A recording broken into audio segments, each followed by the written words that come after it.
Welcome to the podcast that puts a finger on the pulse of medicine and technology.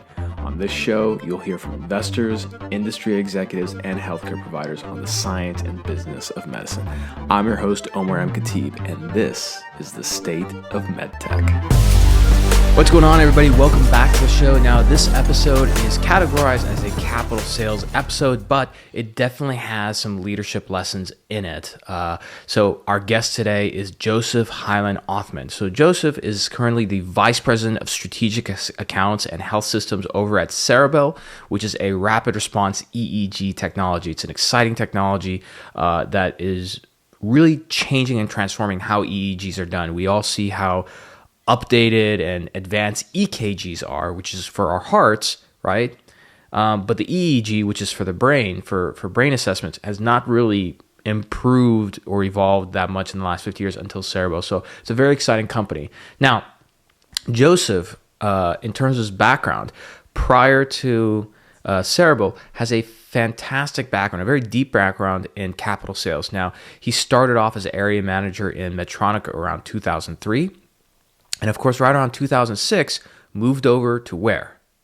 That's right. I know that people think I have a bias towards the intuitive class from the early 2000s, and I do, because please find me by ratio a company that within such a short time had so many heavyweight leaders come out of, right? I know that there's going to be a lot of argument. There's a lot of other great companies out there, right? The early Stryker navigation teams were great. I've heard really good things about, I think, Bard in the early days. You know, that's all fine. But Intuitive, you lasted at Intuitive Surgical for more than a year between the time of 2000 and 2010. That's quite remarkable, actually. And so Joseph over at Intuitive started off as an area sales manager, and he was number one in the United States in 2007, which is really saying something, right? That's not easy to do at all. And he stayed at Intuitive for over 9 years, so he actually climbed very high up. When he ended up leaving Intuitive, he was the VP of National Accounts. From there, he went over to Xenex, which is the robotic disinfecting company. Fantastic company, probably killed it in COVID, right? Then spent time as a VP of Global Key Accounts at ViewRay, and then was at Ethicon, specifically Auris, their robotics division, for a couple of years before going to Ceribell. Now, why did I have Joseph on this show? Well, Joseph came on my radar through my good friend and former colleague, Sean Stewart. Sean Stewart and I worked at Mazor. Sean was actually one of my first managers. And in my opinion, Sean is one of the fast and rising stars like within the world of capital sales. His approach to deals is very methodical. He's extremely disciplined and detail oriented. And most importantly, he is unemotional, right? When he looks at deals, Sean, from very early time when we were young and starting out in Mazor, I remember how disciplined Sean was and unemotional about it when he would say that one of his own deals was not going to go anywhere and he needed to abandon it.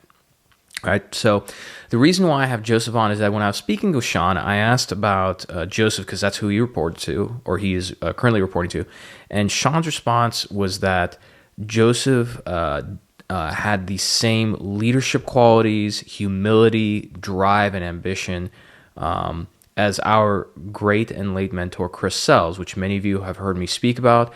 Chris Sells was a giant among men and women, but a friend and leader to all, who came out of the surgical robotics world and unfortunately passed away a couple of years ago. And so I've never heard anybody say that about another person. Definitely not Sean. I've never heard that from Sean about somebody. So when he described Joseph to be like this, I decided I had to have him on the show.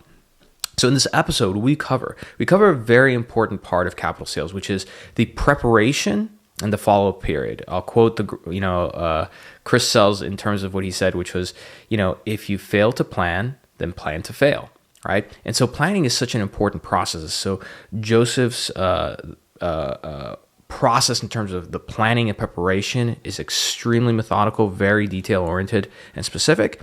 And then the follow-up process, right? Once you have these deals in motion, what is the follow-up process to managing deals? So a lot of great insights on this. And because of the fact that you learn so much from the capital sales side in terms of getting capital technology into the hospital, For all the physicians who are listening to this, I have great news for you. I've decided to make this one CMFI eligible, meaning that after you listen to the show, you can unlock an AMA PRA Category 1 CME credit just clicking the link down below in the show notes, and it's as easy as this.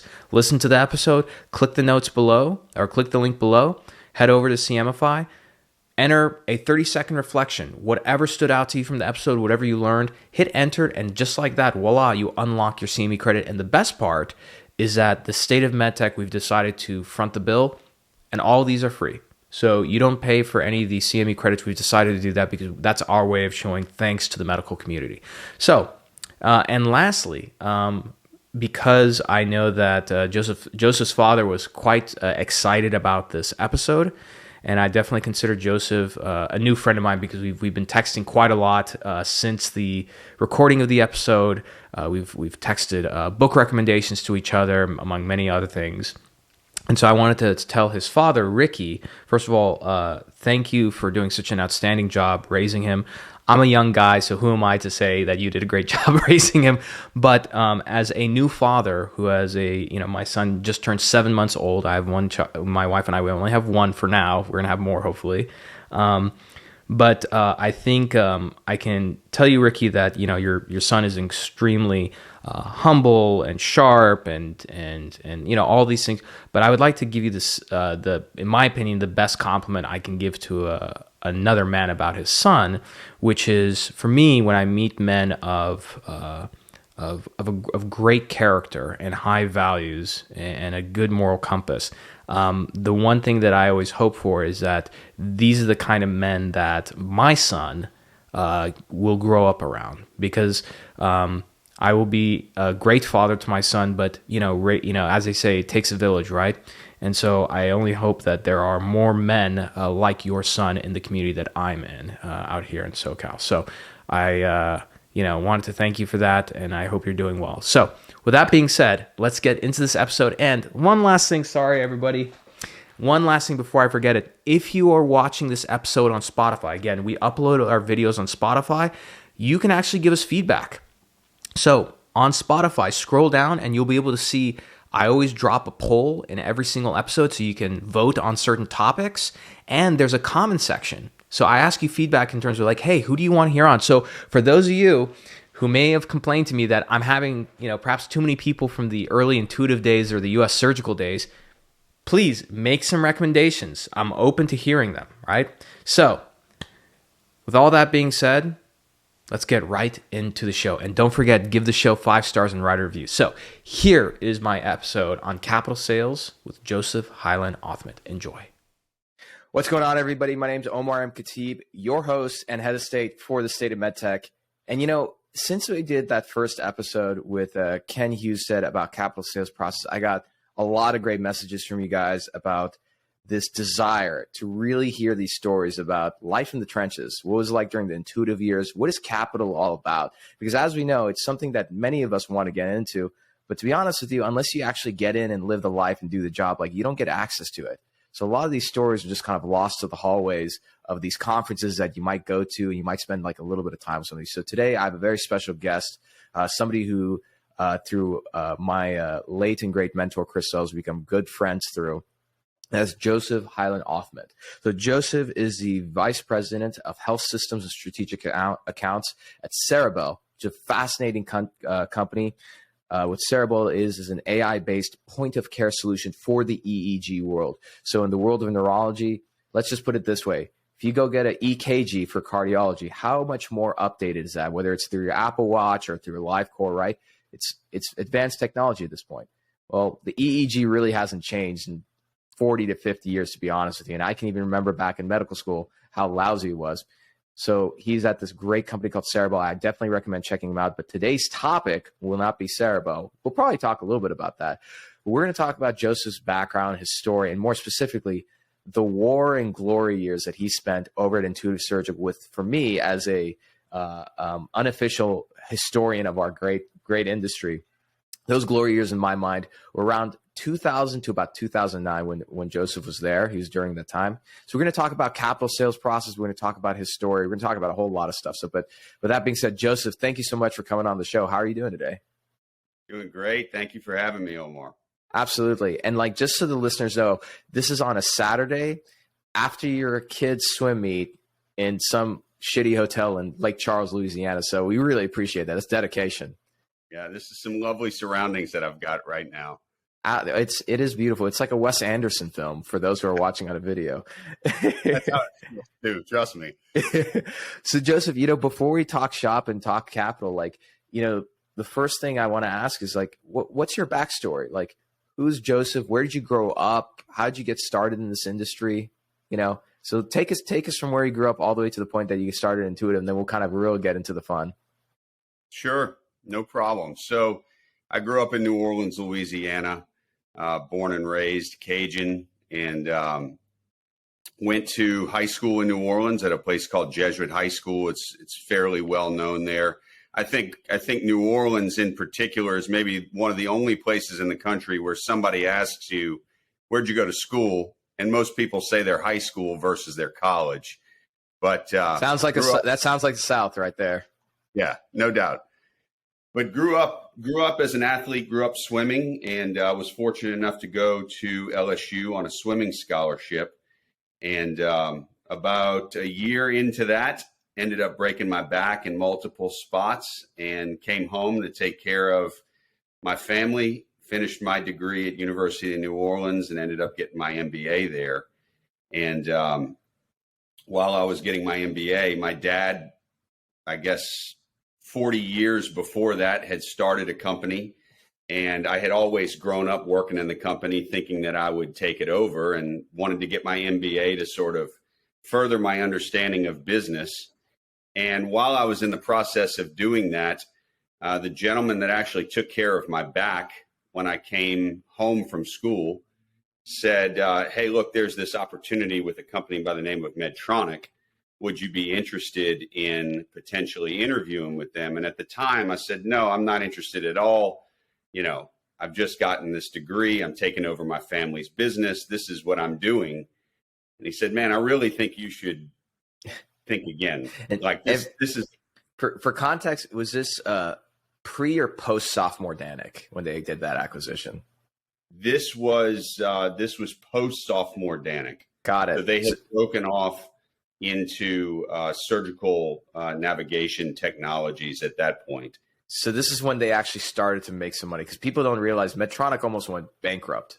So okay, sorry. Please continue. So basically, the way it goes is that a guy by the name of Mark Landman interviewed me, and at that point, let's see, I think I had run for political office. I had worked for my dad. I had worked at a barbecue joint. I was a college and graduate student. I had absolutely no sense of what being a medical device rep would look like. And this guy saw something in me and hired me. And what was his name again? His name is Mark Landman. Mark Landman. Okay. He ended up going on to be the VP of sales for that division of Medtronic and has done quite a bit else, since then. But essentially the way that I would frame it up is I went from welding and fabricating in my dad's business to being in brain surgery almost over the course of a weekend, like a Friday, Monday. And sure enough, first case, go in, tell the surgeon he's doing something wrong. And the neurosurgeon looked at me and said, well, you can get out of my OR if I'm doing this wrong. So day one on the job, kicked out of the OR and started learning right then and there, sort of baptism by fire. You're not a medical, you never did, in my opinion, you were never a medical sales rep until you at least got kicked out of one OR. It just has to happen. It has to happen. Like, some people who go into marketing, like these VPs, sorry for the VPs of marketing listening, I'm sorry to do this to you, but like the VPs of marketing in our industry who they're like, oh yeah, I carried the bag too. I'm like, really? When was the first time you got kicked out of the OR? And they're like, well, that didn't really, I'm like, then you really did. That was like more like a honeymoon sabbatical, man. Come on. So. For sure.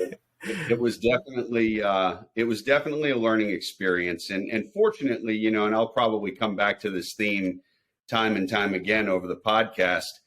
Fortunately, I have had people that have really cared about me along the way, because I've made enough mistakes probably for an entire sales organization. But I've had people that have cared and just corrected me along the way so that I could continue to grow and flourish. It's amazing. Joseph, by the way, quick side note, can you angle your camera down just a little bit?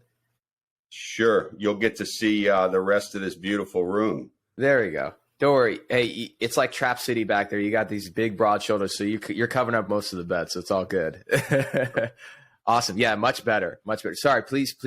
So believe it or not, so aside from this going up on Apple, we put this show up on YouTube and Spotify, the video versions of it, because at least from my data, I found out people are watching this at home on like Apple TV and stuff. So great. Yeah. People want to spend a Friday night listening to this stuff. Like, man, I love it. So sorry, please continue. No, so that's how I got into the world of capital sales. And about 3 years into Medtronic, Hurricane Katrina came knocking and had basically everything taken from me that I owned.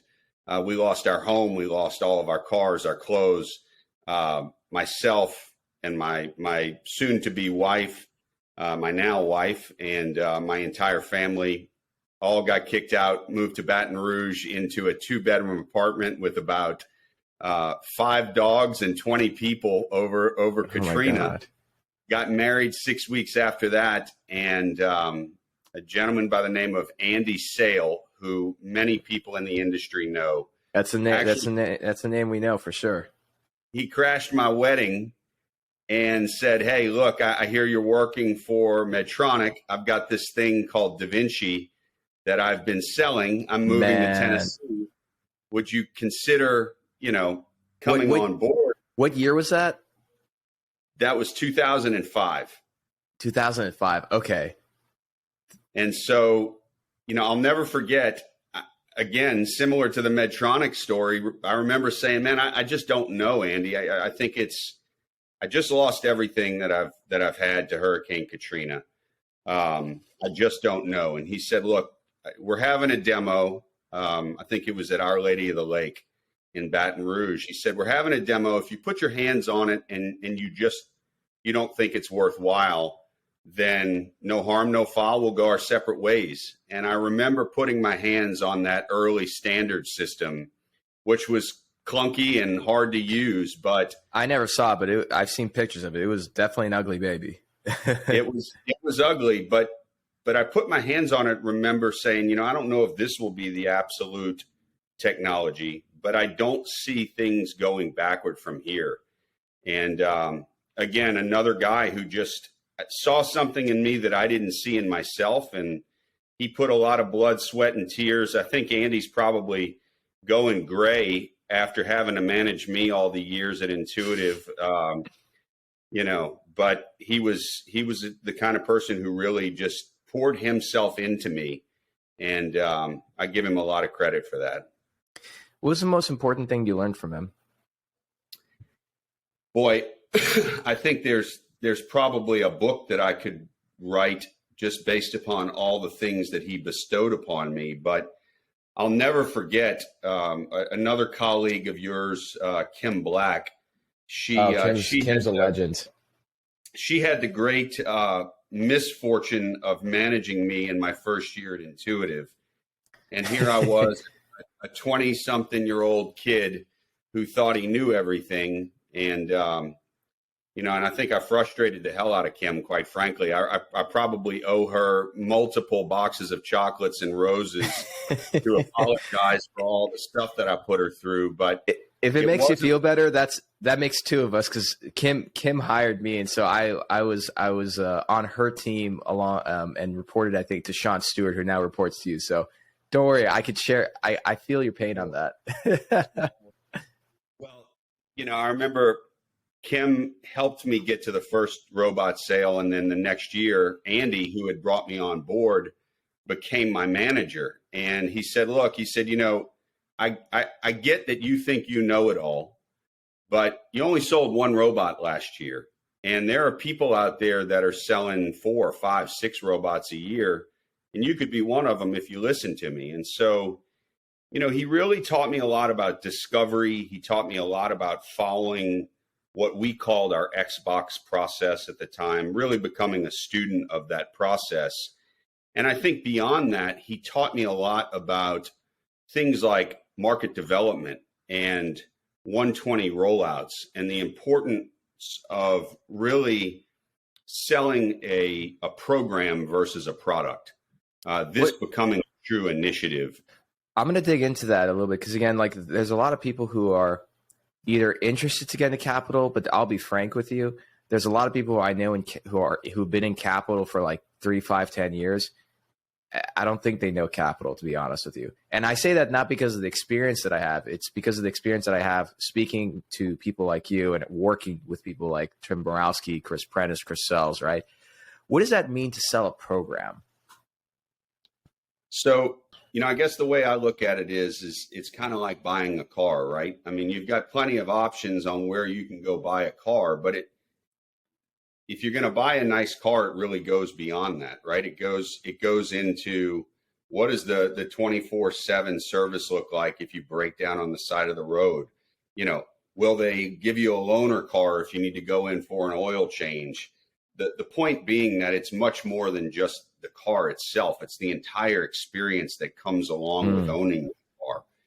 And I think that all too often people want to get caught up in the bells and whistles of their product versus really outlining the strategic value proposition, the clinical value proposition, the operational value proposition, the economic and financial value propositions, and showing them how it can be much more than just a singular product. They can go out, they can, educate the community with it. They can educate other physicians to help drive referral patterns. They can take that singular product and do so much more with it. And I really feel like that's something that he taught me. And early on, it was the only way we had to do that was that if we sold a new program, we would roll in an 18-wheeler into town and essentially work with that hospital to go out into the community and educate the community. And so we would go on these road shows with our key opinion leaders or our newly launched accounts, and we would essentially become, evangelists right there, arm in arm with our super users, to go out and tell as many people as we could about what this was doing for the hospital, what it was doing for the physician, and what the benefits were to the patient. And you put all of that together, and all of a sudden, CEOs want to sit down and talk to you. And they may want to talk to you about buying another one. And they may want to talk to you about doing marketing and advertising and patient education with your product in mind. Wow. There's so many different things I want to dive into, but, do you feel like, intuitive success, everybody knows about it. And then there's so many people who left Intuitive who, they were sales reps at Intuitive, right? And now they're running some of the most powerful companies on planet Earth in our industry. But the process and culture of what it means to sell capital, you don't find it everywhere. What do you think is the most probably overlooked area of capital sales that you feel like most people, they miss, they don't do? There's a number that come to my mind, but I'm wondering what is it for you? I think it comes down to discovery. And the reason that I say that is because I was reading something the other day. I want to say it was on Medium or something along those lines, that it quoted Abraham Lincoln. And it talked about, they asked Abraham Lincoln, hey, if you had 6 hours to cut down a tree, how would you do it? And basically he said, I'd spend the first 4 hours sharpening my axe. And, that's something that I just don't see most reps doing.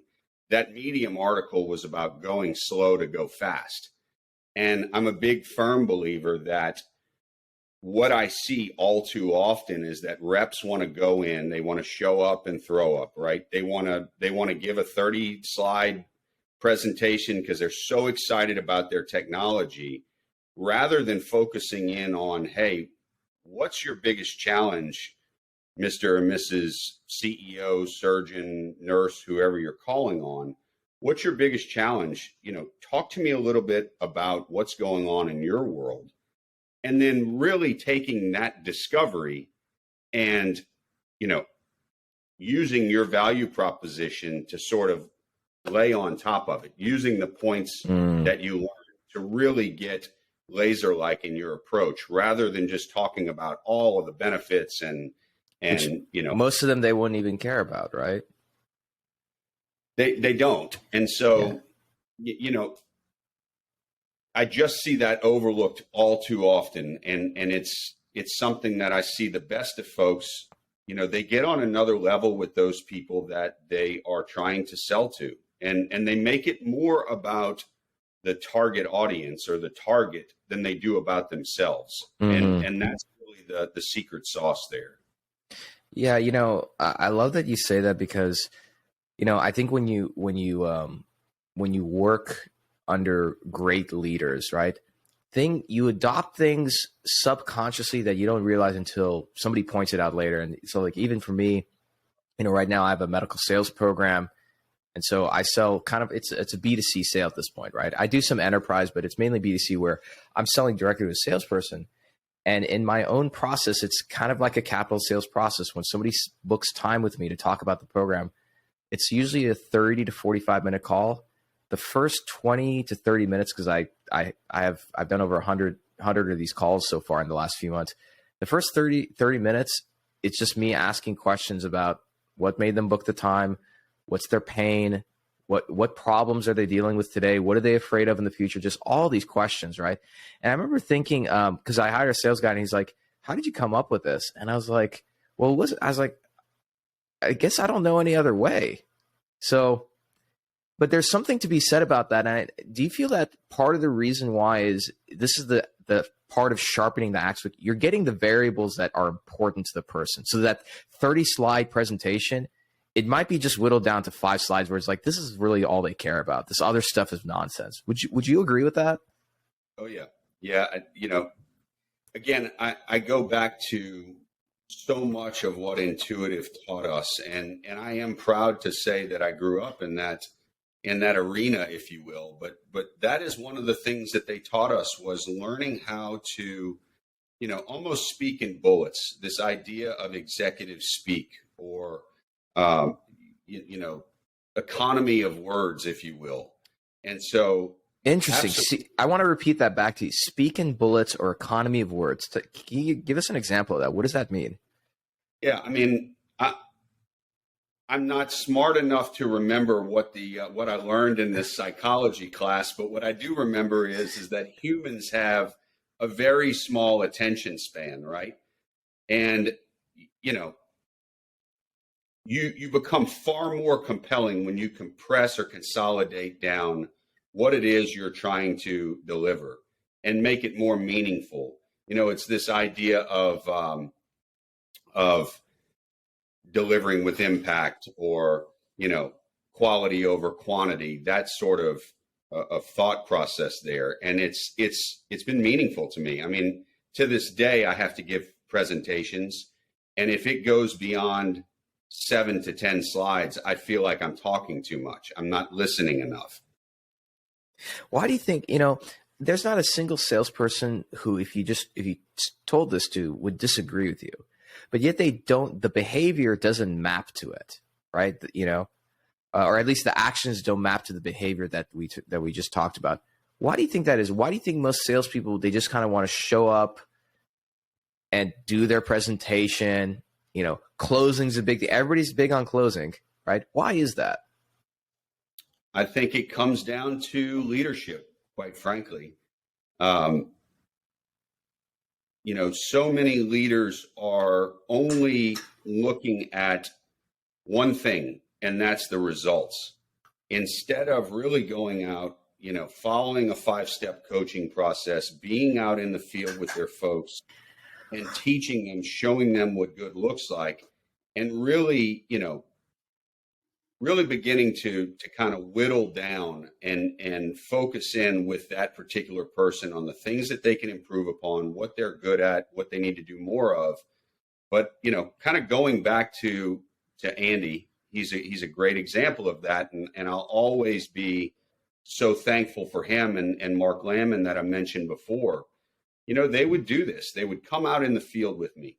They would show me what good looked like. Then they would have me do it.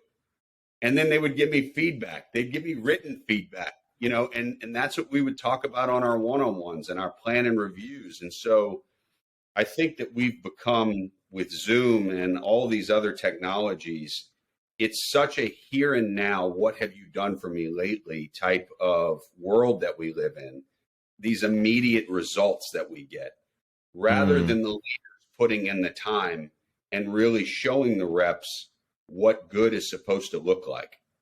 And so Interesting. You show me a really good rep and my gut tells me they've got some really good mentor, manager, leader that has shown them the way or is showing them the way. Yeah. And, you know, it's interesting you say that. It's kind of how it's interesting how a lot of this stuff kind of comes together. And, you know, for me, having, you know, worked in, you know, in capital, first on the sales side, but really I spent the majority of it on marketing. So I, you know, sort of was all very much behind the scenes and seeing this happen, that it seems that the importance of having the right mentorship and manager, because I think as a salesperson, when times get hard, and that includes myself, like when I look at my year this year, the times that I did not do well, my close percentage wasn't good and everything, I didn't have somebody above me putting the pressure down. So I say discipline to the process. And then under pressure, I started doing, you know, the things that came natural to me that weren't helpful to the process. But the moment that I stepped back and I was like, I need to adhere to this process. And I had to like pretend I had to make a boss version of myself that I report to this boss version of myself every week now on Friday. I have no other way to do it. But would you say, like, I can't remember where I read this, but I read this somewhere and I really liked it, which is, you know, you've done a good job in sales if you are not focused on the result, but you're proud of the sales call you did, because there's only so much you can do.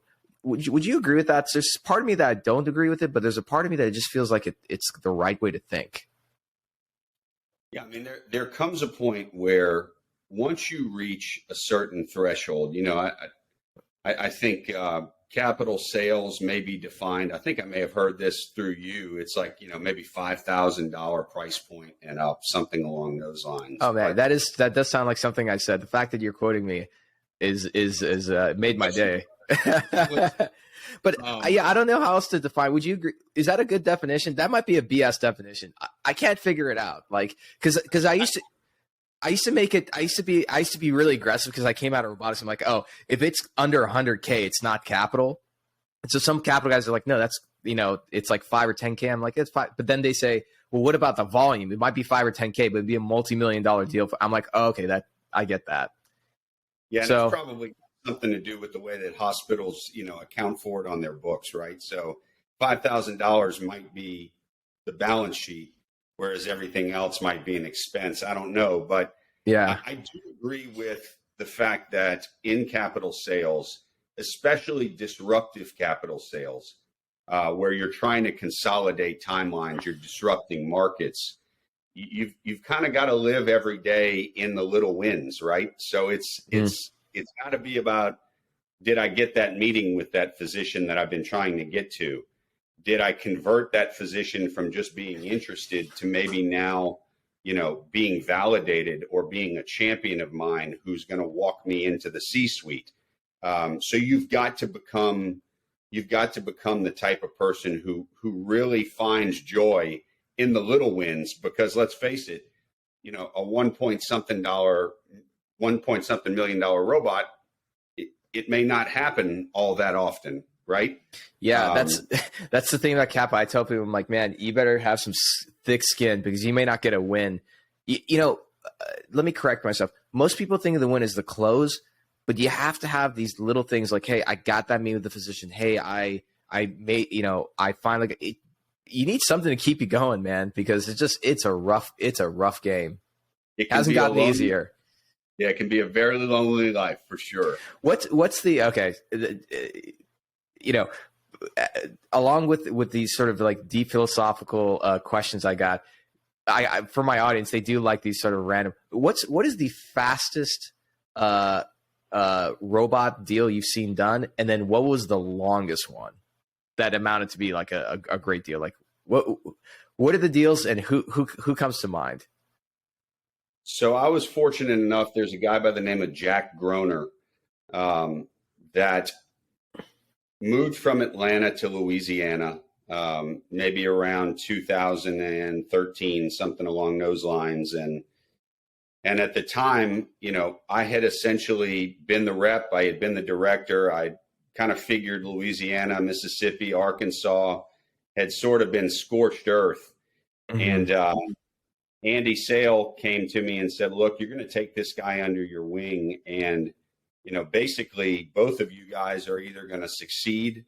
And if you don't, you know, there's going to be consequences, if you will.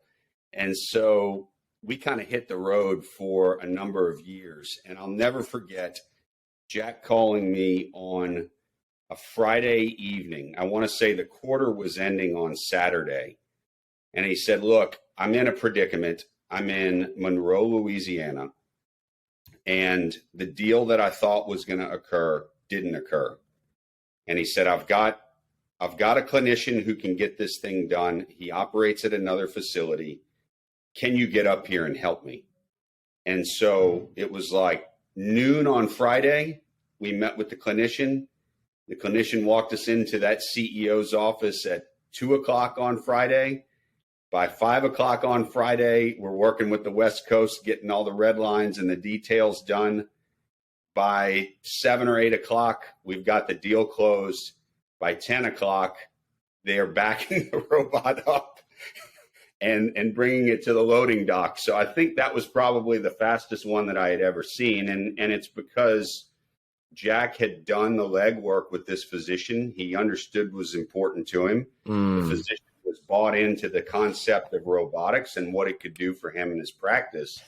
And then the rest was sort of, I hate to say easy, but you know, when you've got a champion that's pushing like that, the rest of it just sort of falls in place. But that's a great example of how much time was spent sharpening the axe. And so it seemed like, you know, correct, in one swipe, it was done. So it's like, oh, he's a great salesman and everything. He's like, no, he just like really spent the time to figure all this out.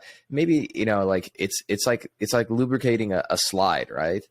It's just like once you figure all this stuff out, it just goes so fast. What about on the other side? What's the most, like, I don't want to say longest, but brutally long, difficult deal that eventually ended up getting closed, you know? Yeah. So I think back to when I first joined key accounts at Intuitive. My manager at the time said, hey, you didn't do so well as a director here. That's why you're in key accounts now at the time. That sounds like something that would be said at Intuitive. It was brutal. Brutal. How old were you when he told you that? Probably maybe 29 years old, maybe 30 if I was lucky. But he said, look, one of your accounts that we're giving you is HMA, Health Management Associates. And at the time, HMA had purchased 5 robots, and all 5 of these robots were dogs. They weren't being used. It was a complete loss of their investment. They weren't happy with us. Nobody had really ever called on them. Just for context, sorry to interrupt, just for context for the listeners, when you say that they're dogs, essentially it wasn't that the technology that was bad, wrong clinical champions sold into the hospitals, and they're just sitting collecting dust, and the hospital's like, we just spent a bunch of money for nothing, right? Okay, yeah. So please continue. Yeah, expensive coat hangers, got it. And so, you know, I remember having this account and just thinking to myself, man, if that was me and I own these assets, what would I want someone to try to do to rectify this? And so I kind of put myself in the mindset of a portfolio manager, if you will. So I picked up the phone. I started calling everybody that I knew internally within the company. and then, began sort of networking to find out who had some sort of tie to the technology, either at the hospital level, at division possibly, or at corporate, and just began over the course of about 2 years to try to kind of put Humpty Dumpty back together again, right? Like, what were the components that were missing? Could I work with my clinical team to go out and re-engage those physicians? Could we re-engage the executives to show them that, hey, this could be a program if treated appropriately? Worked with my capital folks to give me sort of the lay of the land in terms of opportunity that these facilities had to take advantage of. And that took about 2 years. They were terribly performing programs. We finally got them back on track. And I'll never forget a gentleman who is still a mentor of mine. He was the CFO for HMA at the time. He said, you did everything you said you were going to do and then some. And we went from believing that this was at best a loss leader to now we are real true believers in the clinical benefits, the strategic benefits, the economic benefits of robotics. And I want to say that almost 2 years to the date, they ended up going all in on robotics and put it in, I want to say 95% of their facilities. And these were not big hulking hospitals. These were hospitals in, Clarksdale, Mississippi. They had 6 robots in 2 hospitals. They believed. I mean, they ponied up. They really believed. Yeah. They're true believers. They really believe. Wow. They pushed all their chips in, but it took so much of that discovery that we talked about. It took so much collaboration with so many different people within their organization and ours to show that, again, we weren't here just for the sale. We were here to really ensure that patients were positively impacted. And in doing that, then they could go send a message to their communities that they were doing something pretty different. That's fascinating. I got a question to ask you. I want to give you a scenario when it comes to discovery. And I love, and I try, anytime I talk about it, I try not to get like tight in the chest, but it just happens. But like our good friend Chris Sells, one of the things he said when he was, for those who are listening, I think a lot of people already know at this point from my audience, but for those who are new, Chris Sells is a late mentor of mine and passed away a few years ago. But one of the things I asked him, I was a young guy. I was like, Sells, what makes a great salesperson? Like and he told me he's like really aggressive curiosity. And as I was like 27 years old, I was like, what? So what do you mean? And I was expecting something like persuasion or something. He's like, and he talked about some young lady where he said like, this lady that I worked with, she was so aggressive. She would just back people up because of how the fact she kept digging. So I'm going to give you a scenario, a discovery scenario. And I want to know what you would do, because there's a lot of people who listen to this, capital salespeople, but also like people who are selling implants and different things. Let's say you just got parachuted into a new territory. You got one account, and that's the only account you're going to get, and it's a dog. The XYZ technology that you have there, let's just say it's not a robot. It's nothing sexy, right? So, but it's a good technology. But for whatever reason, let's say there are 3 surgeons there. One surgeon's never used it. The other surgeon has been there for a long time, kind of used it, never believed in. The third guy, who's, let's say, guy or gal who's like, really the decision maker and influencer, is just pissed at your company, just won't even talk to you. So you cannot talk to any physicians, but you have 1 year to turn this account around. Otherwise, you're done. Where do you start the discovery process, and what's the sequence? Yeah, so I think the first thing is that I start the discovery process with, if I'm being parachuted in, I try to find out as much as I could about the history of the account, right? Who had it before me? Where did things go wrong? So internally? Internally first, okay. Right? Just, if you're thinking about an attorney that's sort of preparing for trial, they're doing their due diligence, right? They're gathering all this intel. So you go internal first. You find out as much as you can about the history. Who do you start internally? And I'm going to dig a little bit because this audience loves tactics because they can go and do a tactic tomorrow. So who do you start with first internally? Look, I don't know if you remember. I say this often, and a lot of people look at me like I'm crazy. They don't remember it, but there was a Phil Hartman Saturday Night Live that that he did years and years ago, where he was just a simple, unfrozen caveman lawyer. That was. Oh my God! Yes, I forgot. I don't know Phil Hartman, but when you said caveman lawyer, yes. Sorry, please continue. All right, so I'm just a simple Cajun salesman, I guess, is basically what I'm about doing this, right? But essentially, what it comes down to is just,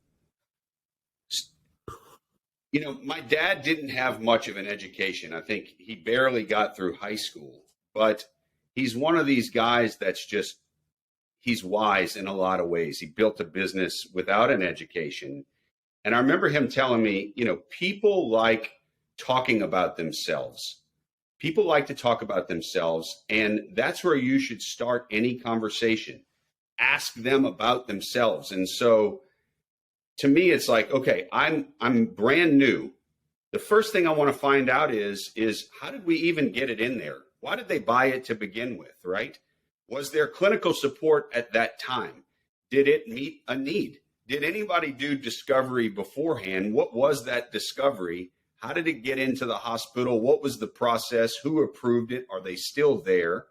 And then in this scenario with these three different physicians, I'd want to know a little bit about their backgrounds, where they trained, you know, really go deep, get on Google. I mean, now versus when I was starting off as a rep,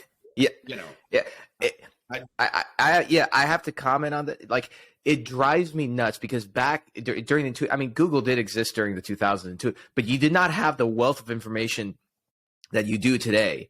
And back then, people were like they're like borderline intelligence agents. And these days, sometimes I talk to reps like, okay, again, this is a Chris Sells and Tim Morawski and Chris Prentice thing. And a Ken Houston thing. I mean, it's all coming from the same place, right? Where if they came on a ride along with us, they wanted an itinerary. Who are we going to go see? Where did they train at? What were the last 5 papers they did? And I talk to reps these days, like, you know, I'm not going to mention his name. Talked to a rep a few weeks ago, and he's like, "Man, I've been trying to convert the surgeon. He will not talk to me. I can't do it." I'm like, okay. I'm like, where? Like, what do you know about him? He's like, well, you know, he's into these procedures. I'm like, great. I'm like, what was the last few papers he published? He's like, I have to go check. I'm like, what do you mean you have to go check? I was like, did you read the papers? He's like, no, not yet. I'm like, how long have you known about the surgeon? He's like maybe a couple of courses. I'm like, it's a couple of courses. You haven't read anything? I'm like, what? Like, right. Why? And I think because the medium that we use today influences the way people think and do things culturally. And because it's so quick and fast, people have lost this discipline of the discovery about the process. You know, it drives me nuts. It goes back to that whole concept of going slow to go fast, right? And so it's like, okay, if you're brand new, take the time to really be curious about all those things. You know, you've got a wealth of information at your fingertips. Take advantage of that. But I also think there's this concept of ego. And I'm a big fan of Ryan Holiday, of Stoicism. Oh, yeah. I got all his books. This idea that ego is the enemy. I mean, it's okay to walk in hat in hand and say to that surgeon, look, I realize that you may not want to meet with me. I can't fix what was done in the past. But what I can do is try to listen to you, understand what your needs are, and take it from there, right? And you still may not get them to use your product, but at least you go in hat in hand and try to really go deep and understand, you know, what's important to them. But tactically, I want to make a note of this, and then we're gonna continue with this like little role play. So tactically, though, there's something persuasive about that, which is you're kind of coming like if you think about wolves, right? You know, you're dealing when one wolf is dealing with the alpha wolf. What does a wolf usually do? It just kind of like lays down and like, you know, opens up their stomach and chest, like, hey, you can kill me if you want, like neck out. Right. And so there's something to be said to go to a surgeon who's pissed, or a CEO of a hospital and say, hey, I know we messed up. I know you don't want to talk to me. Something I like to add, because especially if you're younger, like you can make somebody feel a little bit sorry for you and be like, hey, look, I'm just trying to do my job. I know we messed up. Just really just like, it's like there, a lot of reps. So in my opinion, if you start learning about like the fundamentals of acting, it really does help a lot. What are you going to do with your, again, this is sales. What are you doing with your hands? How are you standing? Right?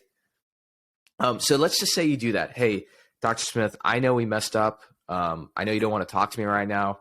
I can't fix anything that happened in the past. I'm just trying to do my job. Can you give me 5 minutes so I can figure out what happened here? Right? Let's say they do that, and the surgeon's just like, yeah, look, like, the tech is okay. It kind of sucks, but like, whatever. I don't really see a need for it because I'm really damn good at what I do. I don't need it.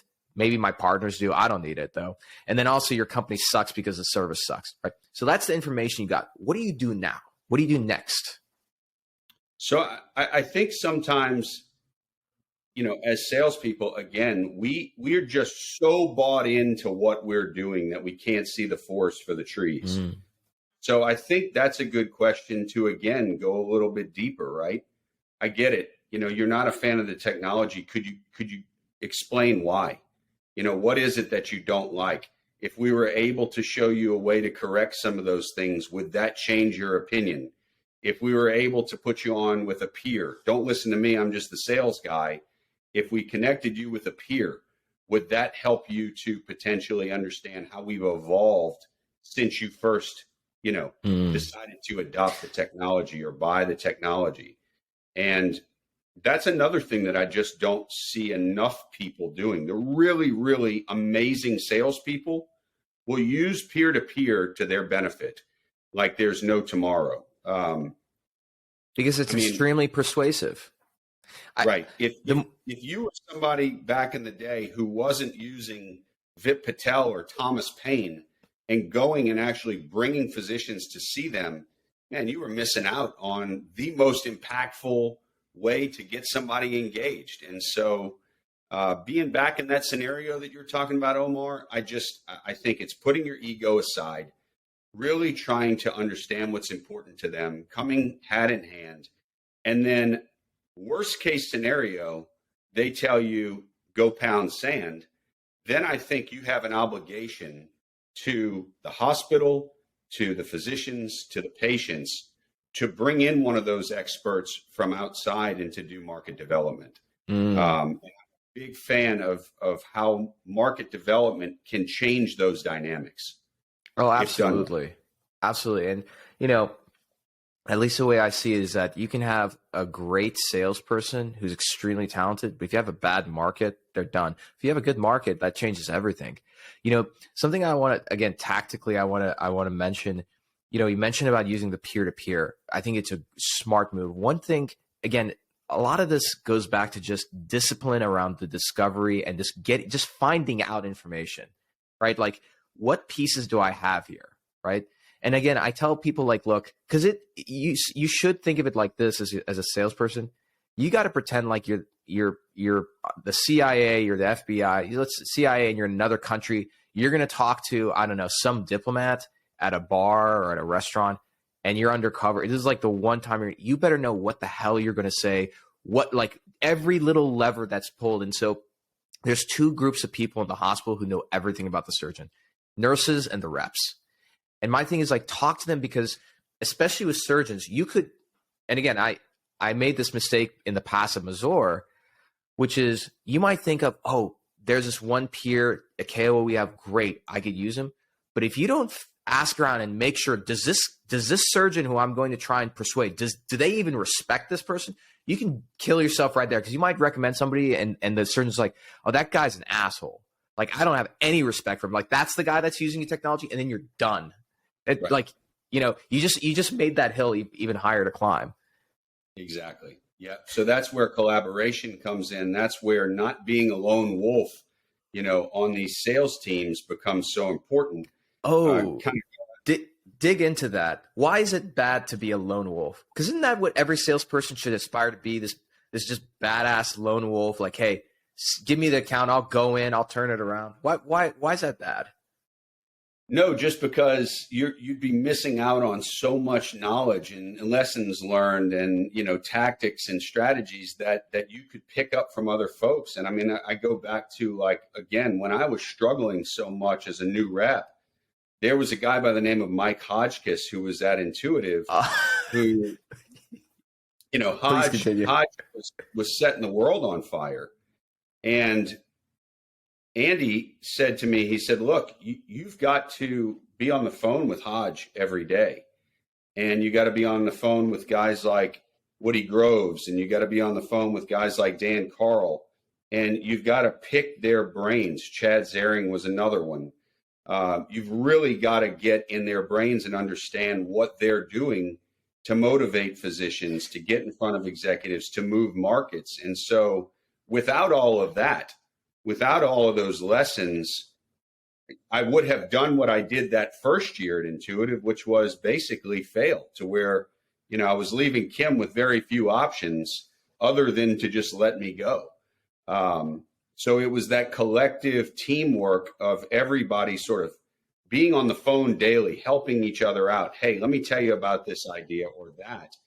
And that's really, I saw your deal rip idea. That's where a lot of that came to fruition. Alexi started the deal rip process, and we would sit for hours on end with one another and tear each other down to build each other up. And it was such an amazing process. You had to have thick skin. You had to put your ego away. But if you really, really, really became a student of that process, you would you'd come away from there with so many pearls that, there really wasn't anything that could get in your way. It was an amazing experience in that scenario. I'm so happy you mentioned this because, again, I think the mistake, I'm a big fan of psychology and, like, why do people do what they do? And I think that when you're in any industry, if you're very good at selling into it, you've kind of become your customer, right? And at least for me, having, my medical background, a father who's a surgeon, I've studied surgery quite a lot. With surgeons, nobody, as much as we joke about it, like surgeons with a God complex, nobody wants to go to a surgeon that second guesses themselves. The thing that sales reps need to keep in mind, though, they're not surgeons, right? And so they can't act like, okay, it's all on me, because it's really not. When you're a surgeon, it's all on you. You can't say, hey, I'm going to call a timeout and call my buddy about the, But surgeons, even surgeons, have cases where prior to it, they're going to study for it. They'll call somebody up like, hey, what approach you? So they do actually do that. You just don't know about it because it's behind the scenes. But something I wanted to ask you about is when you called Mike, and there's a story about Mike I want to see if you could share with Mike or Chad Zaring, like what was the question you asked? So some sales reps, they'll get access to somebody. They have very little time. What's the question you would ask, Yeah, I think early on, the question that I was asking those guys was, hey, I've got people that are buying into the technology, but I can't seem to consolidate the deal, right? They're telling me that they're interested, but they won't get me to the C-suite so that we can have a discussion about purchase. How do I go about doing a better job of that? And I'll never forget, I forget if it was one of those guys or if it was somebody else saying, you've got to focus on transfer of ownership. And at the time it was like, I was trying to do everything to move that deal along instead of saying, hey, Dr. So-and-so, you told me that, you wanted to do more minimally invasive surgery, that you didn't want to open up as many people. You saw that this technology was the way to do it. And oh, by the way, you've got 6 patients that could benefit from the technology that you don't want to have to open up. Why don't you go have that discussion with the CEO and then bring me into the fold if this is something you really want. Instead of me banging on the door of the CEO saying, Dr. So-and-so wants this robot, he's told me all these things. Well, at the end of the day, I'm just a sales rep, right? It's that physician that the hospital is going to make that investment in, and that they're going to hold accountable to making that investment in. And so that was something that I remember those guys early on teaching me that, hey, you've got to have these coaching discussions. If you've got somebody who you've gotten to the point to where they believe in the technology, you've got to be able to coach them so that they can go make that ask, because they're surgeons. They've never had to ask for a $2 million robot ever in their life. You know, they were using staples and sponge sticks before this came along, which cost, I don't know, $1.50. So this was a huge leap forward, and being able to really coach them on the proper messaging, who to go speak to within that facility was also really interesting. You know, don't go to the director of the OR at the time. They might be a cog in the wheel to help the thing along, but they weren't the ultimate decision maker. The ultimate decision maker was 9 times out of 10 the CEO of the hospital. Right. And you know, I want to go back to regarding like this process in the deal rep. I think one of the benefits, believe it or not, that's part of the reason why I started. So there'll be a commercial for this at some point in this episode. But for those who just fast forwarded or just chimed in now, go to dealrep.com and you can actually submit your deal anonymously. And we're going to do very much like an ESPN around the horn take of a live deal rep, right? So you'll be anonymous, and you'll get some of the best capital sales leaders in the industry to kind of give you feedback so you can close a deal. And we will have prizes. If you close your deal, I'm going to start making some prizes for that, right? See, this is the best part about this show. I want to get this point to a point where it's like, hey, you know, some companies, they look down on the whole idea of like, let's say President's Club or let's say Rolex Club and everything. Hey, I want to get to a point where this show is doing well enough. We're like, hey, you know what? You close your deal, we're going to send you a Rolex. You know, well, there's nothing wrong with that. Hey, sales people. I want to be on it, Omar. If I can be on the next deal rep, look, if there's a Rolex. Absolutely, man. Why not? Oh, that'll be great. That'll be a goal of mine 5 years from now. Dealrep.com, presented by Rolex. All right, so that's a goal. I'll put that on a vision board. So regarding deal reps, one of the things, if you're a rep and let's say you don't have deal reps in your company, don't just sit back and be like, well, it's not there. I'll just wait for it to happen. Take advantage of it yourself and make your own deal rep. I would say go and talk to people in the organization, not just your manager, but other people, and show them your deal and ask them to just tear it apart, because it's not going to feel good. It is embarrassing. I did my own deal rep a month ago with another entrepreneur. I'm like, I want to show you my sales process. And they tore it apart, man. It was actually really embarrassing. But in that tearing down process, you'll be strong in places, but most importantly, you start finding your weaknesses and exposures, and you start closing those up. Because you know what? I'd rather that happen with a peer versus in a deal where I can lose it. And I've lost deals this year because of that. You know? Well, it's like this. I'm going to let you do a deal rip with me on not doing a podcast in Lake Charles, Louisiana going forward. Because this might have been the worst environment, man. There's car horns going off. There's kids running up and down the walls. I don't hear anything, actually. I don't hear anything. So it's the fact that you've been able to like keep a straight face during this all thing. You're probably after this, you're probably gonna need a big lunch. You're pouring so much mental energy and just focusing and not like wanting to lose your shit at this point because the kids running around and everything. So deal rip is something, Omar, that I would absolutely tell people that they've got to implement. But it's got to be done. You know, I forget if it was Jim Alexi or Jerry McNamara. One of those guys used to say, you know, you've got to be hard on the business, not on the people. And so in those environments, it can't be that the person that's up there doing their deal, that's presenting it, they can't feel like, you know, their integrity is being attacked, right? It's got to be about, hey, you're going to kind of push your ego aside, and we're going to rip the actual deal apart. We're going to rip all of the facets of that deal apart. If you don't have clinical champions, we're going to identify that. And it may hurt because maybe you've spent 25 or 30 hours with these people and you think you've got a champion, but at best they're just an interested party.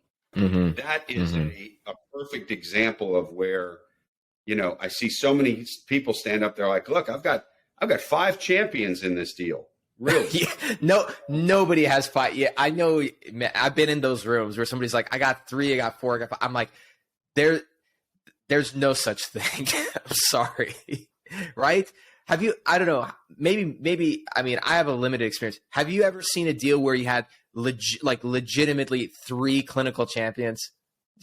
No. It's tough. I mean, my definition of a clinical champion is probably something that I don't know in this day and age actually can exist, because so many physicians are owned by, their practices are owned by the hospitals that they work for. But certainly back in the day, it was, this technology is so important for me and for my patients that if you won't do it, I'm going to have no choice but to go across the street and, bring this to the competitive facility. That's a champion of the technology. Anything less than that is probably a strong supporter at best. I agree. And, I think there's ways, what's exciting today is that everything just got harder, right? With consolidation, everything, but it's kind of like a level playing ground. It's a new world where not everybody's figured it out yet. So there's opportunity there. Talk to me about the coaching side, because I think a lot is missed. Let's say you do have a strong clinical champion. They've gotten technology into the hospital and everything. I feel like there's still a need to have specific, even if you lie to the physician, say, hey, look, I know you've done this before, but can I just walk you through my process? Because it's part of my job. I just got to do it. How important is it to coach the physician? Because I'll be honest with you, you don't, in residency and fellowship, you don't go through negotiation and persuasion modules. So how important is that to coach the physician about what to do and what to say when they go talk to the CEO? It's paramount. Because again, you just said it. I'm not a physician. I could never be a physician. My father-in-law is a surgeon, and I think the world of what he does. But surgeons, physicians are trained to take care of patients. They're not trained, like you said, to go in and negotiate or to ask for high-end pieces of technology with executives. And so going back to this idea of you are really spectacular as a physician, let me be your consultant if this is something that's super important to you. And here are the things that I've learned along the way, Mr. or Mrs. Physician, that have helped people that have been in situations like yours before. Here are the things that have worked when they've finally gotten into the C-suite. Here's the way that they've addressed it. Here are the questions that they've asked, right? When they get that meeting. So just as much as discovery is important for sales reps and managers and people on the med device side, it's equally as important for that physician to walk in and ask that CEO, what's important to you? What does your budgetary process look like? Do you buy things off budget? When was the last thing you bought off budget? What would be the facets that would go into that for you to consider buying something off budget? Absolutely. And then talk about the fact that we have this need, and here's how the technology fills the need. And are you the best person to talk to about me getting this in this time frame? And that's a big thing that I feel like can be improved upon in almost any discussion. Always setting up a timeline, a time frame. Because somebody would say, yeah, I'll get you a robot. Sure. And then the surgeon comes back and, man, they're happy as can be. They're getting a robot. But what they didn't say was, well, we're going to budget for one next year. Right. And then the AC system blows out and the budgetary dollars that were going to the robot now go to, the HVAC system. So it's about, putting a timeline in place as well. And that's that's something I could go on for days and days about as well. Well, and I want to be, I'm good on my time, but I want to be respectful. Are you good to spend a little bit more time with us? For sure. I'm enjoying this. This is great. This is even better than what you said it was going to be. Oh, good. I try. You know what? I'll quote our friend Tim Morowski. Always under promise and over deliver. Sure. Always do that. So other side of this, and actually what's funny, you know, I love, there's something to be said about like old school sales, like pre 1990s. Cause like there's salespeople from like the 1900s and stuff. Like these people, if they didn't sell, their family did not eat that week. So there's people who I have a whole bookshelf, like old sales book from the 60s and 70s and 80s. I can't get enough of. They're just like so good. But actually there's a sales trainer, for those who know Grant Cardone. Grant Cardone, actually, that's how I know about Lake Charles. Grant Cardone is from Lake Charles. But his number one salesperson for over 3 years, he's doing his own sales training. He's actually very good. I mean, Jordan Stupar. I met him at a conference. He has a really good thing called the Follow-Up Black Book. And he deals mainly with insurance and construction, everything. And so the follow-up is extremely important. But I think it's one of those things that we like, for as little we talk as you hear about like process and discipline and dealerships, you know, on the front end, I feel like I never hear about follow-up process in this industry. Can you talk to us a little bit about follow-up? Yeah, it's fairly near and dear to my heart. You can ask Sean Stewart or Brian Davies or one of those guys. To be upfront and honest, I did get a tip from Sean, because I talked to Sean. I'm like, look, I'm going to talk to Joseph. What are like one or two things that I have to? He's like, oh, please, like you got to talk to him about the follow-up process. Why is that near and dear to your heart, by the way? Because there's some pain behind that. Why is that near and dear to your heart? Yeah, I mean, I think it goes back to just this idea of accountability. So, you know, if there's not a follow-up, it's really difficult to hold somebody accountable to what you discussed in the meeting, right? And so all too often, I think people are just willy-nilly about, hey, we had a conversation. Omar, you said you were going to call me at 11 o'clock on Saturday morning, and it kind of goes out into the ether, right? Okay, we have this, I guess, verbal commitment to one another, but unless you memorialize it, and I guess my mind thinks in terms of almost a Gantt chart, if you will, right? So it's like, who's going to do it? Why are they going to do it? And when are they going to do it, right? And if there's a budget tied to it, what's the budget? But that's the way my mind thinks in terms of follow-up. And so if I'm having a meeting with you, I'm taking diligent notes and I'm highlighting what the follow-up items need to be.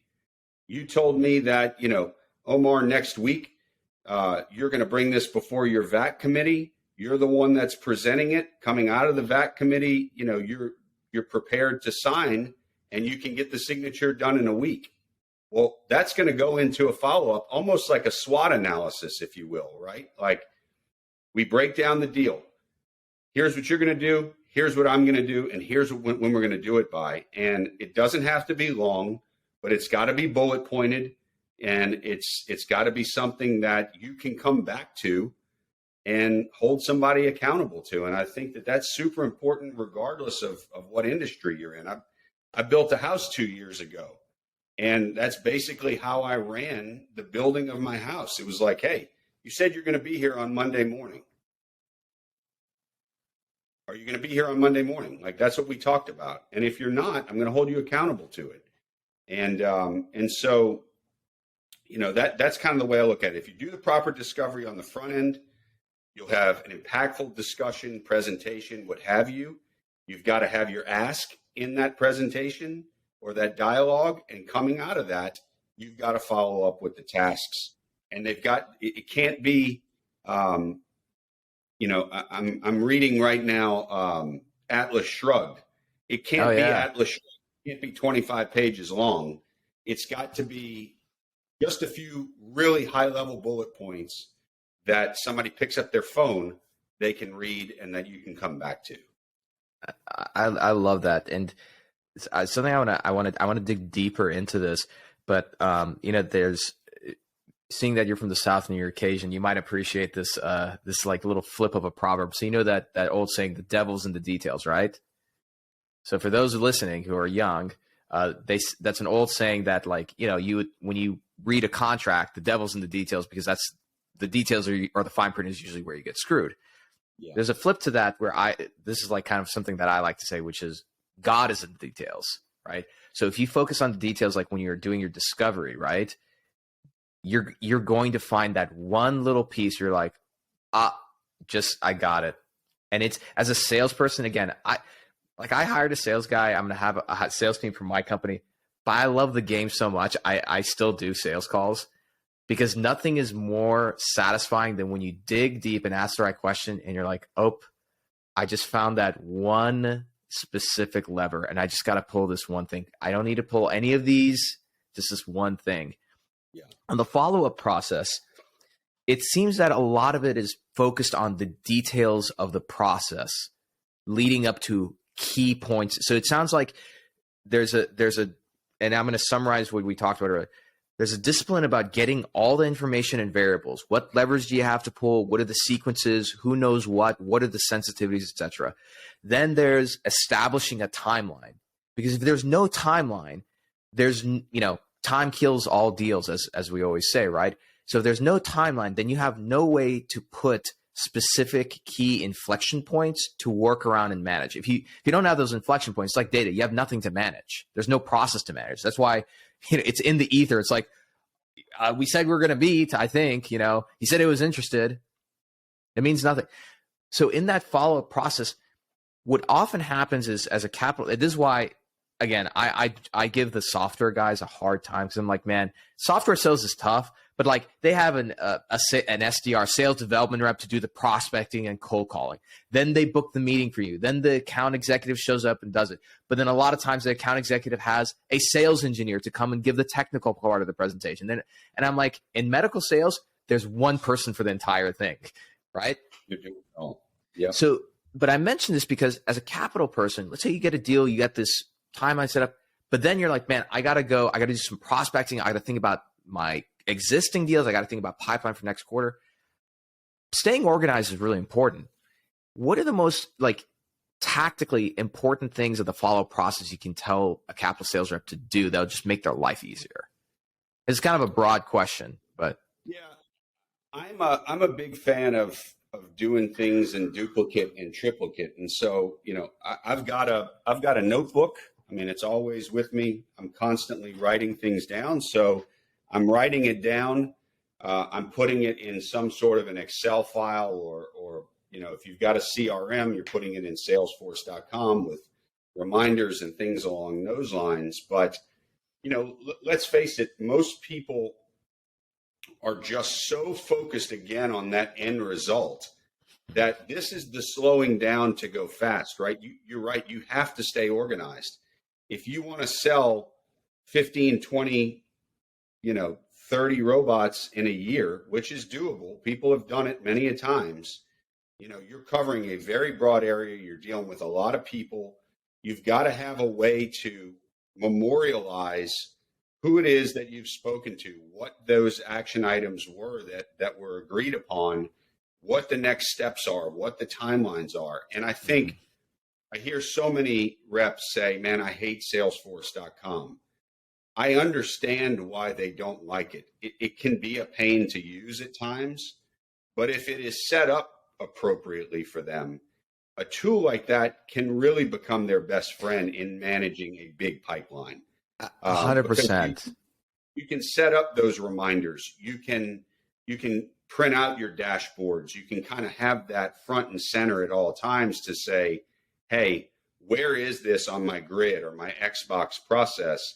What do I need to do next? What was the last thing that we agreed upon? So for me, it's like, again, going back to the simplicity of the way that I think about things. And anybody that knows you or knows me will tell you that, I try to dumb down things into their simplest form because I'm not some, rocket scientist here, Omar.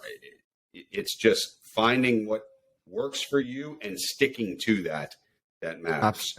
And I want to ask you just again, as the unofficial historian of our great industry, the Xbox process came out of Intuitive. Who came up with it? What does it mean? What's like real quick? What's the story behind it? And I got a few other things I want to ask you about, and we'll kind of wrap things up. But this has been a lot of fun. You're definitely going to be back on the show. You know that, right? You know I know my audience pretty well. They're going to message me like, man, when is he going to come back? So this is going to happen. I hope so.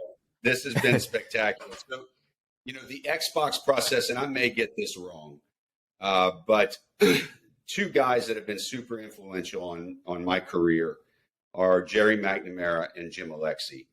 And the way that I understand the story, and if I get it wrong, I'm sure I'll get a call from one of those guys, telling me that I got it wrong. But apparently McNamara hires Alexie, very similar to my first year out in the field. Alexie's out there in Houston, I want to say, and he's beating the streets, and he's not really, he's the first Intuitive rep. He's selling beating heart surgery with the robot, and he's just not making any progress.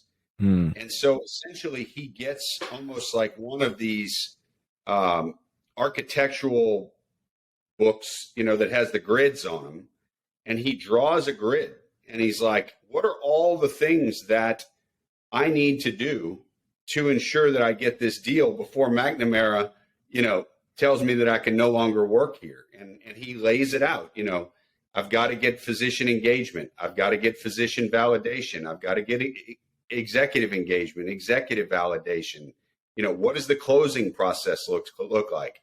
And he outlines all of that on the grid. And from what I understand, he gets the deal. Him and Sells go on to move up in the ranks. And that just becomes a part of sort of Intuitive's way of doing things. And obviously it morphed over time. But from what I understand, they still use it. And I think every med device leader that I know that has come out of that uses some form of that to teach process or to embed process within their organizations. And I'm happy you mentioned that. The reason why I wanted you to ask that is I'm almost done. I'm finishing up. So that's my father, who I love very dearly, telling me that, hey, it's, oh, he doesn't care. He may have retired from general surgery a few years ago, but he's still a general surgeon. He's like, what the hell are we doing? Like, let's go. So, give me 10 more minutes. 10 more minutes. and he, I could have told him 30 more seconds. He still would have made that face he just made. So the one thing, so as I love salespeople. I always tell people I'm a sales guy that happened to love sales so much that I went into marketing because I thought of it as like sales at scale, right? And I'm going to really come down hard on the marketers because I've kind of I haven't talked about it in a few episodes. But the one thing that really pisses me off about marketing in this industry is that marketing really just does product management, and they do marketing as a hobby when they go to a conference and get garbage leads, scanning badges for surgeons who just want to come and, get free candy, and then handing off to a salesperson who's going to spend 3 to 4 weeks wasting their time following up with somebody who they think is interested, find out that they're not. The reason why I'm going to beat on them a bit, but I beat them because I love them, is that as much as they love product management, which product management is important, the whole idea of product management is rigorous process and discipline. The great marketers, and this is the first thing that I tried to do when I was at Missouri. Well, actually, I didn't try to do it. I was forced to do it, which is to help put together a sales process and make it easier for the salesperson. Because look, salespeople are just like athletes. They're definitely not lazy. Some of them are, but if they have the right repetitions set up, the right routines, the guard, they will work and be successful. So as marketers, get off your ass. Go do some ride-alongs, figure out what's important to the salesperson, figure out the sales process, go spend your weekends getting all this information, structure Salesforce so that it is a tool that makes them better. And then even though it is a pain to update Salesforce, at least they're like, hey, at least when I put this into Salesforce, automatically these reminders will come up to remind me that this follow-up meeting, it's going to organize my life, it's going to make me better, right? Salesforce didn't become $1 billion company by accident, right? And if for those who are not using Salesforce, again, if you're a startup, do not buy Salesforce. You're gonna thank me later. Just go use HubSpot. It's a lot cheaper, right? It still gets the job done. You can get Salesforce later after a Series B or C raise. But I think it's so important for marketers to be the people who are like, okay, we're providing air traffic control. These people are on the ground fighting hand-to-hand combat. We're going to go and get all the information. We're going to develop this process. Hey, sales team, what do you think? Is this like, if you identify a clinical champion, do you want a reminder or a task, follow-up on your phone to pop up maybe a week later or 2 weeks later saying, hey, send this email to the doctor just to check it, just so you're on their radar. Just like make it easier for them, but it has to be made easy. And again, I'm ruthless with salespeople today because, again, I'm used to hearing these stories from people like you, from Sales, Prentice, about the intuitive days. So there's a lack of discipline that needs to be brought back. That being said, as a salesperson, let's just say you have not even like in capital, you usually have like 4 or 5 states. Sometimes let's just say you cover one city. 60-70% of the time you're in the car, you're driving around, you're waiting on things. So it's just like, it's not software sales, guys. You're not sitting at home just hanging out. Like, these people are out, doing a lot of things. So there has to be a level of expectation of what can be done on their own, Yeah. But that being said, salespeople, like, don't use that to just kind of sit back and be like, yeah, marketing should do this, No, find a way. Exactly. Find a way. So in wrapping up, I wish I could point my camera. We're finishing up, but give me a break here, So we're going to wrap up. We're definitely going to have you back. This has been amazing, Joseph, but I have some rapid fire questions for you. Okay. Sure. So let me pull it up. So this is kind of like a fun part of the show. You can take as long as you want on these or as short as you want. And don't worry, you can take long because, an extra 5 minutes more ain't going to kill us on the drive. I'm the one driving today to the lake. So, so they just get to hang out. All right. So here are my questions to you. Number one, continuing education is a big part of medicine. It's a big part of sales, right? There's a lot of great books out there. What's a book that you feel like you gift or recommend most often? Meditations. By Marcus Aurelius. By Marcus Aurelius, yeah. I knew we were going to become best friends. It's written, who knows how long ago? What, I guess, first self-development book, I think. And so much of what he talks about is just everyday life lessons that I think I try to bestow upon those people in life that I care about. Absolutely. And it's a short book. So that's Meditations by Marcus Aurelius. I'll drop a link for it in the comments. So there's a translation that I prefer the most. It's the one by Dover Classics. So I'll drop that in the link below. Great book. And it's one that you have to reread every year, Yeah, for sure. All right. Next question for you. What's a quote, or you can even call it a mantra, that kind of always comes into your life that's really a guiding principle for you as a man, as a leader, as a husband, a father, as a son? What's a quote that guides your life and principles? Yeah, so I really like the book Count of Monte Cristo, and funny enough, I was actually using this. Like I mentioned, I'm at a swim meet this weekend with my oldest son, who is kind of having a difficult. He's not having quite the results that he thought he was going to have, and so this quote is something that I kind of come back to quite a bit. And in the book, he is talking to his son, who doesn't know it's his dad talking to him at the time. He thinks it's the Count of Monte Cristo. And essentially he says, life is a storm. And I believe it's, one moment you bask in the sunlight, the next you're kind of shattered on the rocks. And it's what you do when that storm comes that really makes you a man.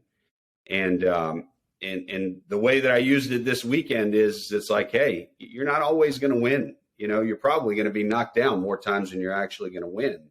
So what are you going to make of it? How are you going to get back up? And I think that in sales, particularly, you're going to have a lot of doors slammed in your face, and you're going to live in that storm on a daily basis. And so are you just going to shrivel up and say, oh, they slam the door, they don't want it, or are you going to get creative and make something of it, you know? And the fact that it kind of ties back into a storm with my history of Katrina is another reason why it really resonates with me.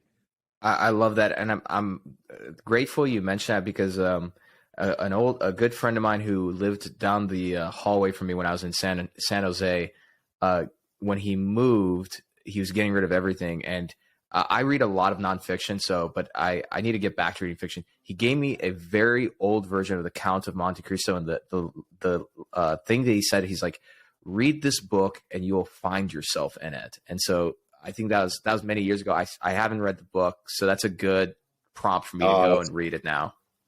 It's spectacular. Got it. I love it. All right, last question for you. Okay, so I want you to pretend. And at some point, this show will have enough money to do this. I want you to pretend that I say, hey, look, in 2023, the State of MedTech is going to take out a billboard on every major highway in the country.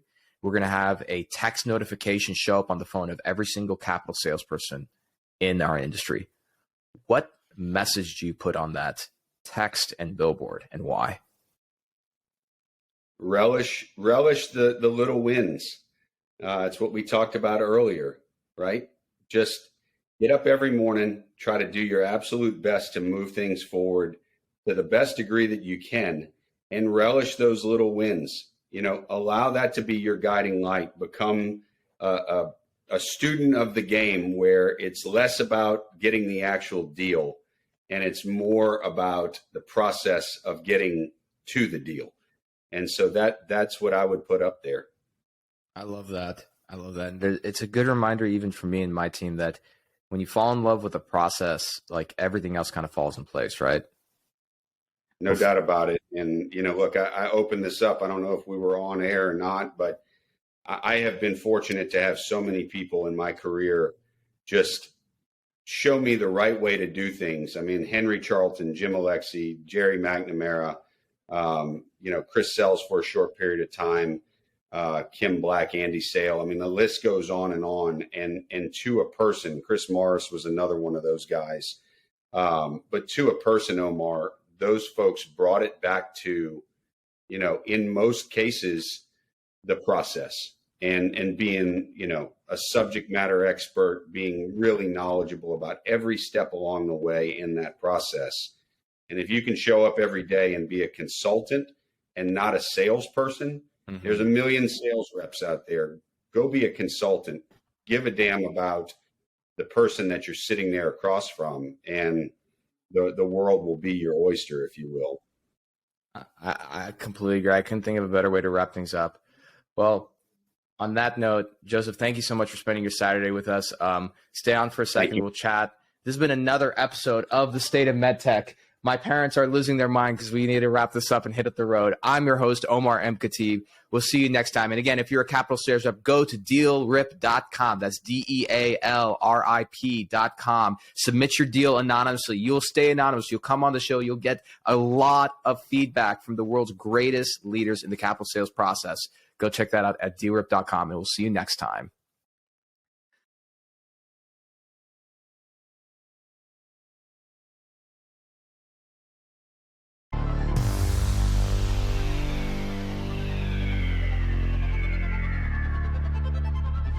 Thank you for listening to another episode of The State of MedTech. I'm your host, Omar M. Khateeb. Do us a favor, if you like this episode, share with somebody, and go ahead on Apple and Spotify, wherever you are, leave a 5-star review, type a few nice notes about us. This is how we get other people to find the show.